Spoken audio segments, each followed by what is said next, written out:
Kisah ini berlatar tahun 1944, saat pasukan Nazi menguasai Finlandia dan membakar habis desa-desa beserta rumah warga.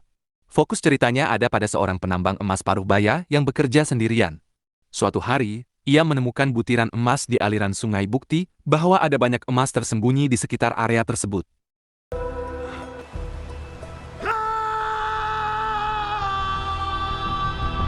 Berada jauh dari jangkauan peperangan dan wilayah konflik, si penambang pun mulai mengerahkan tenaganya menggali tanah demi mencari serat-serat emas yang tersembunyi di dalamnya. Berhari-hari ia bekerja keras di berbagai titik lokasi, hingga akhirnya usahanya membuahkan hasil. Ia menemukan benda berwarna kuning yang berkilau, bukan kotoran seperti yang sempat terlihat, melainkan apa yang selama ini ia cari, bongkahan emas yang sangat besar.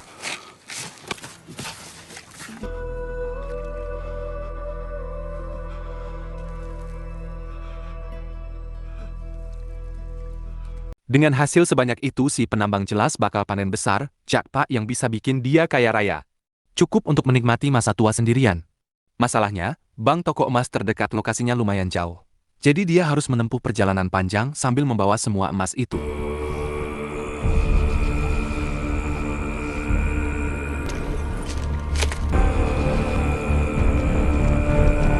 Bertepatan dengan keberangkatannya, rombongan pasukan Nazi baru saja menyelesaikan tugas kejamnya membumi hanguskan dan membunuh seluruh warga pribumi di wilayah Finlandia. Si penambang yang tak ingin mencari masalah pun berusaha tidak menarik perhatian, lalu mencoba lewat begitu saja, seolah tak tahu apa-apa.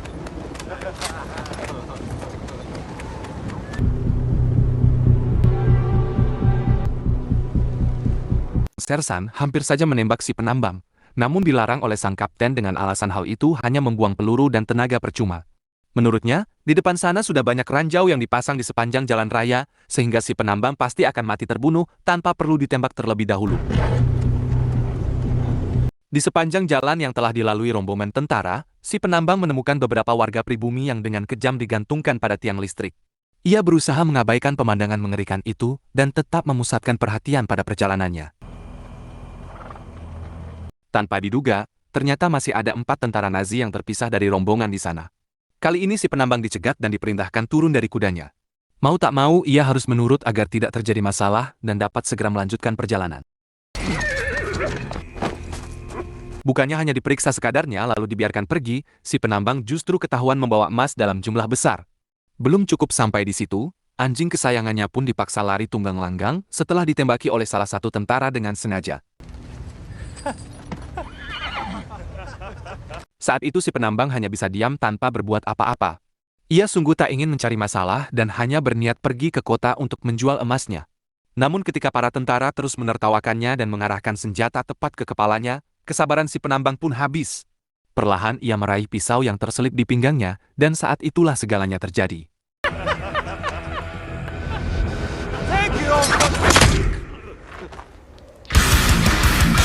Dalam sekejap, si penambang berhasil membantai keempat tentara itu dengan sangat mudah. Siapa sebenarnya sosok misterius ini? Suara tembakan itu pun menarik perhatian sang kapten dan pasukannya, yang segera berbalik arah hanya untuk menemukan keempat anak buahnya sudah tewas mengenaskan.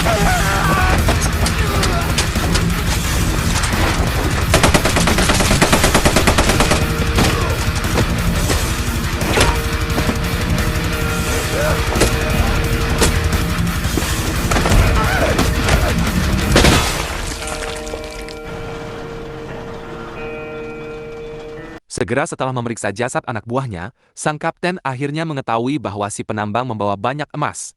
Menyadari ini sebagai peluang emas yang tak boleh disia-siakan, ia bersama seluruh pasukannya memutuskan untuk mengejar guna merampas seluruh harta tersebut.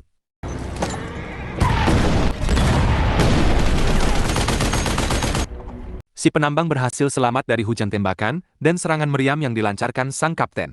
Namun ia sama sekali tidak menyadari bahwa penembakan itu sengaja dihentikan, karena ia telah memasuki kawasan yang penuh ranjau hingga tiba-tiba hal tak terduga terjadi.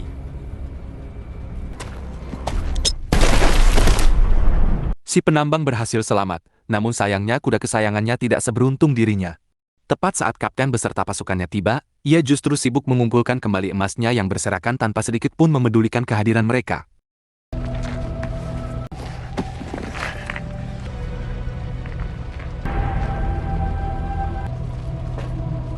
Sebenarnya sang kapten bisa saja langsung menembak si penambang, namun ia sengaja membiarkan pria itu mengumpulkan seluruh emasnya agar lebih mudah dirampas.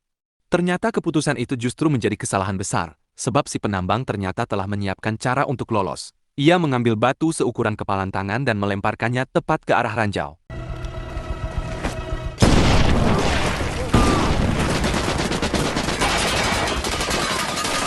Ledakan dan tembakan membuat kawasan itu tertutup debu tebal yang menghalangi pandangan. Karena tak ingin mengambil risiko menginjak ranjau, sang kapten memerintahkan salah satu anak buahnya untuk maju mendahului. Namun si penambang dengan sigap melemparkan sebuah ranjau tepat ke arah kepala tentara tersebut. Kapten seharusnya tidak meremehkan si penambang tua. Saat ia memerintahkan dua anak buahnya untuk maju, keduanya justru tewas seketika karena menginjak ranjau yang tersebar di mana-mana di kawasan itu.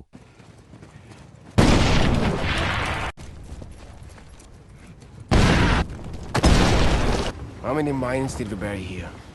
All of them. Si penambang pun menghilang tanpa jejak.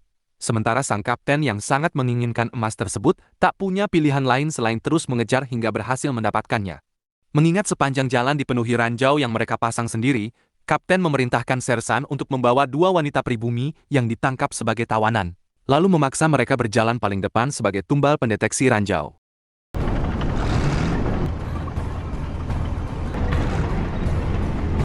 Saat sedang memeriksa lokasi, sang kapten tak sengaja menemukan kalung milik si penambang yang terjatuh. Ia pun segera mengambilnya untuk diselidiki guna mengetahui informasi serta asal-usul pemiliknya. Setelah sersan menghubungi markas komando, akhirnya terungkaplah identitas dan latar belakang si penambang. Ternyata nama aslinya adalah Atami Chorpi, mantan prajurit Finlandia yang dulunya sangat ditakuti di kesatuannya. Saat terjadi konflik melawan Rusia, Atami kehilangan rumah beserta seluruh anggota keluarganya. Peristiwa itu mengubahnya menjadi prajurit yang sangat brutal dan nyaris tak terkendali. Akibatnya, pihak militer Finlandia pernah mengutusnya sendirian untuk menghadang serangan sekitar 300 tentara Rusia. Luar biasanya, Atami berhasil membantai seluruh pasukan itu sendirian, sehingga namanya diangkat menjadi legenda dengan julukan Koshei, yang berarti yang abadi. Immortal. Immortal. Sersan sempat menyarankan agar mereka membatalkan pengejaran dan langsung kembali menuju markas. Namun kapten yang sangat terobsesi untuk menguasai emas itu sama sekali tak memedulikan usulan tersebut, dan tak sedikit pun mempercayai kisah yang baru didengarnya.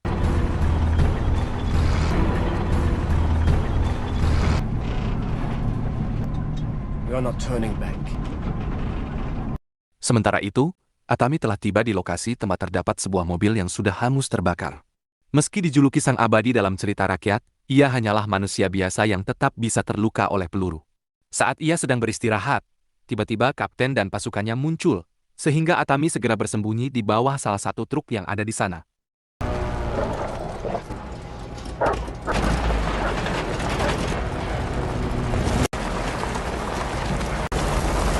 Karena musuh membawa anjing pelacak, Atami terpaksa membocorkan tangki bensin agar baunya menyamarkan jejaknya. Tepat saat pasukan itu berhenti sejenak, ia segera memanfaatkan kesempatan itu untuk melarikan diri dengan cepat. Namun,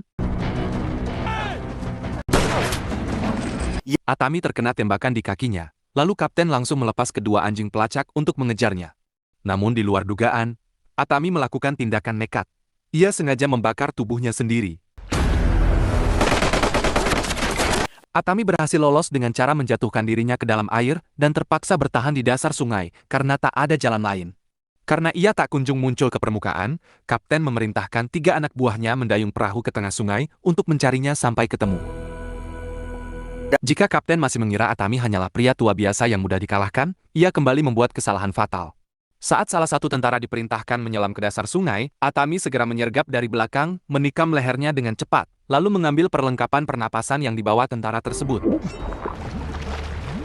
Karena anak buahnya tak kunjung muncul ke permukaan, kapten memerintahkan tentara lainnya turun menyusul. Namun alih-alih menemukan rekan mereka, sisa pasukan itu justru dilanda ketakutan luar biasa saat kepala Atami tiba-tiba muncul dari dalam air.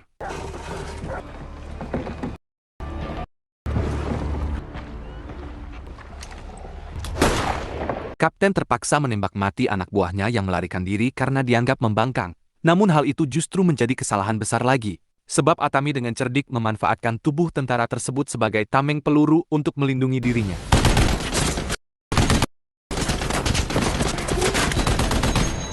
Sang kapten ternyata sosok yang tak mudah menyerah. Saat melihat anjing kesayangan Atami yang tertinggal, ia pun mendapatkan ide licik, memanfaatkan hewan tersebut untuk melacak keberadaan tuannya sendiri. Find me a boat. Setelah berjalan kaki hingga malam tiba, Atami akhirnya sampai di kota tujuannya. Namun betapa terkejutnya ia saat mendapati bahwa kota itu telah hangus terbakar. Semuanya akibat ulah sang kapten dan pasukannya.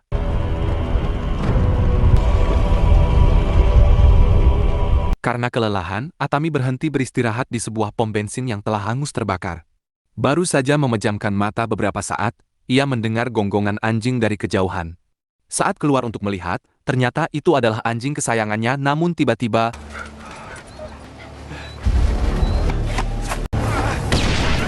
Atami terhempas pingsan terkena ledakan dinamit yang diselipkan pada tubuh anjingnya. Saat ia siuman, kapten beserta 2 anak buahnya already menunggunya dan langsung menggantungkan tubuhnya pada sebuah tiang papan di lokasi itu.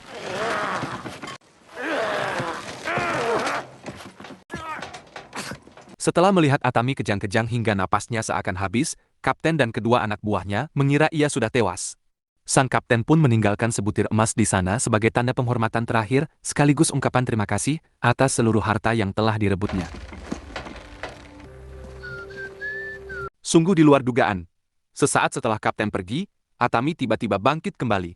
Sebenarnya ia belum tewas, melainkan hanya berpura-pura mati agar lawan percaya. Memanfaatkan luka tembak di kaki kirinya, ia menusukkan kakinya pada sebatang baut guna menopang tubuhnya dan tetap bisa bernapas.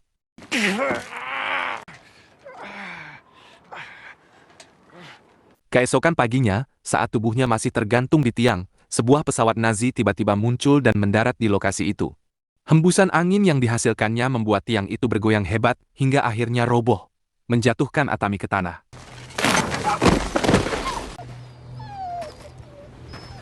Melihat Atami ternyata masih hidup, salah satu pilot itu langsung diperintahkan untuk menembaknya. Namun siapa sangka apa yang kemudian terjadi? Shoot the dog! Atami dengan mudah menumbangkan prajurit itu, lalu menjatuhkan satu orang lagi dengan hantaman batu dari belakang. Mengetahui seluruh emasnya telah dibawa lari oleh kapten, ia sempat menguburkan sebutir emas yang tersisa di sakunya sebagai tanda kepasrahan dan keputusasaan. Namun saat matanya tertuju pada pesawat milik kedua tentara itu, ide cemerlang tiba-tiba muncul. Ia segera menggali kembali emas itu dan bertekad melaksanakan rencananya. Disinilah kita dan tentara yang masih hidup itu akan sangat terkejut dan tak habis pikir melihat apa yang dilakukan Atami. Tekadnya yang bulat membuatnya memiliki mental sekeras baja. Ia menjahit luka-luka di tubuhnya satu persatu menggunakan kawat berkarat, bahkan membersihkan lukanya dengan bahan bakar. Selesai mengobati semua lukanya, Atami pun memaksa si pilot untuk menerbangkan pesawat dan meluncur ke arah yang sama dengan si kapten. Sementara itu, kapten dan rombongannya telah tiba di kawasan hutan. Namun perjalanan mereka tiba-tiba terhenti karena sebuah pesawat yang mendarat menghalangi jalan. Saat diperiksa, di dalamnya terbaring tubuh sang pilot yang sudah tewas, berserta seutas tali tambang yang terlihat sangat dikenal. Setelah diamati lebih teliti, Sersan pun tersadar. Tali itu adalah miliknya sendiri. Tali yang dulu ia gunakan untuk menggantung Atami di tiang. What? That's the rope I used to hang Corpy with. Pasukan kapten pun dilanda ketakutan begitu mendengar kabar bahwa Atami telah bangkit dari kematian. 2 prajurit yang berjaga di kendaraan tempat para tawanan wanita pun mulai membicarakan sosok legenda itu. Salah satu tawanan, yang akan kita sebut saja Yuli, semakin mempertegas bahwa mereka telah salah menilai lawan. Sebagai orang asal Finlandia, ia paham betul kisah hidup Atami yang tak pernah mau mati. Ini bukan soal siapa yang terkuat, melainkan siapa yang tak pernah menyerah. We all know the story. Do you really believe that he's immortal? No. He just refuses to die.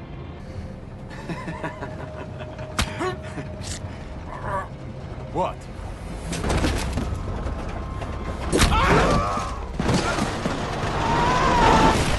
Kedua tentara itu tewas seketika setelah dilempar jatuh dari kendaraan. Atami segera membagikan senjata kepada wanita tawanan dan mengajak mereka bergabung bersamanya untuk membinasakan seluruh pasukan Nazi tersebut.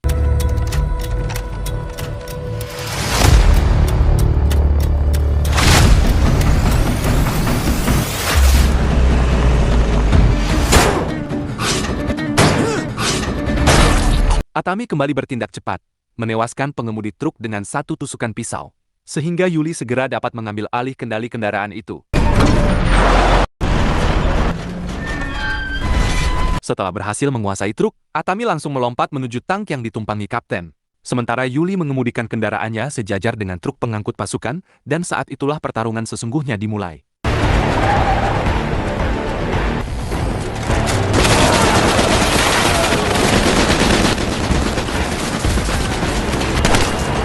Sementara itu, Atami berusaha mendobrak pintu tangki menggunakan linggisnya.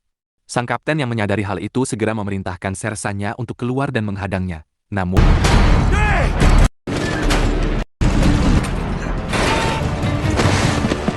sang kapten yang dulunya angkuh dan sombong kini menjadi lemah gemetar, bagaikan ayam yang sudah matang. Bahkan ia sampai memohon-mohon agar nyawanya diampuni. Tepat saat itu, dua tentara tiba-tiba datang mengendarai sepeda motor. Namun Atami sama sekali tak perlu bersusah payah mengusir mereka, karena ia langsung melakukan satu tindakan mematikan.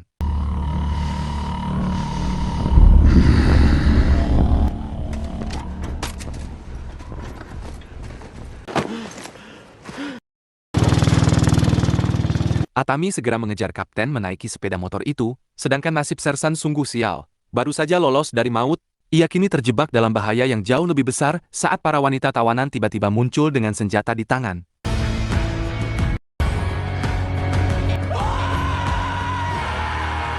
Sementara itu, kapten telah sampai di tempat tujuan. Pesawat penjemput yang akan membawanya pulang.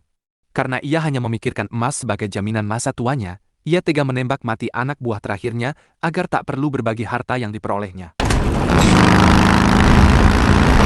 Tepat saat kapten dan pilotnya hendak lepas landas, Atami tiba-tiba muncul mengendarai sepeda motor dan momen menegangkan pun segera terjadi.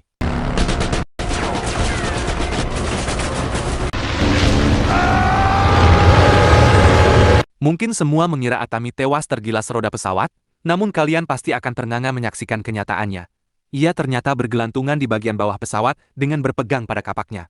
Meski senjata itu sempat terlepas, ia tetap bertahan dan berusaha masuk ke dalam melalui pintu darurat.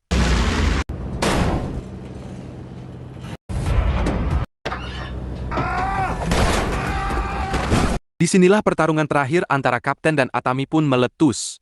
Sang kapten, sungguh tak habis pikir mengapa pria itu begitu sulit untuk dikalahkan. Namun setelah segala kesalahan yang pernah ia buat, kali ini ia bertekad tak akan lagi memberi ampun dan berniat menghabisi nyawa Atami dengan tangannya sendiri.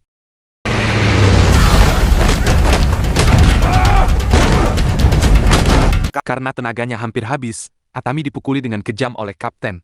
Namun sungguh luar biasa, ia terus bangkit kembali meski berulang kali terjatuh dan terkapar. Hingga akhirnya kapten sendiri lelah dan memutuskan menggunakan cara lain, seutas sabuk pesawat yang ujungnya diberi pemberat besi. Kapten menghajar Atami hingga babak belur, sungguh siksaan yang luar biasa berat. Seolah nyawa seseorang bakal melayang. Hingga akhirnya kapten pun kembali kehabisan tenaga dan berhenti sejenak. Di saat itulah, mata Atami tak sengaja tertuju pada bom udara yang biasa dijatuhkan secara manual. Dan seketika ide muncul. Ia berencana menjatuhkan kapten keluar pesawat dengan mengaitkan sabuk pemberat itu ke benda peledak tersebut.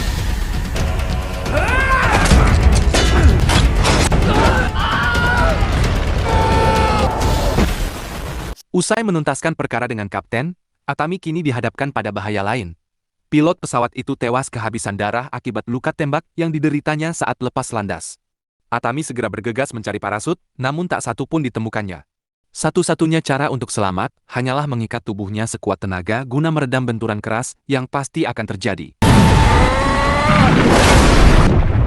Nasib Atami masih menjadi tanda tanya. Namun sejenak kita beralih ke markas militer Finlandia. Di sana tampak Yuli dan kawan-kawannya tiba mengemudikan tank milik pasukan Nazi, lengkap dengan sersan yang tubuhnya tergantung di moncong kendaraan itu sebagai tanda kemenangan. Kembali ke tempat jatuhnya pesawat, siapakah sangka keadaan Atami ternyata sungguh luar biasa. Ia masih berhasil selamat. Pesawat itu jatuh tepat di tanah yang basah dan berlumpur secara kebetulan, sehingga benturannya jauh lebih lunak dan sama sekali tidak memicu ledakan dahsyat. Beberapa hari kemudian, Atami tiba di pusat kota dan menuju sebuah gedung yang masih tetap buka. Penampilannya yang compang-camping dan ancaman senjata yang digenggamnya membuat kedua penjaga terpaku ketakutan dan tak berani sedikit pun menghalanginya lewat. Saat Atami berdiri di hadapan petugas bank, Untuk pertama kalinya sepanjang kisah ini ia akhirnya bersuara. Ia mengeluarkan seluruh emas yang dibawanya untuk ditukarkan menjadi uang tunai, lalu berkata bahwa ia tak perlu lagi memikul beban berat membawa harta sebanyak itu. Isoja. Kiitos.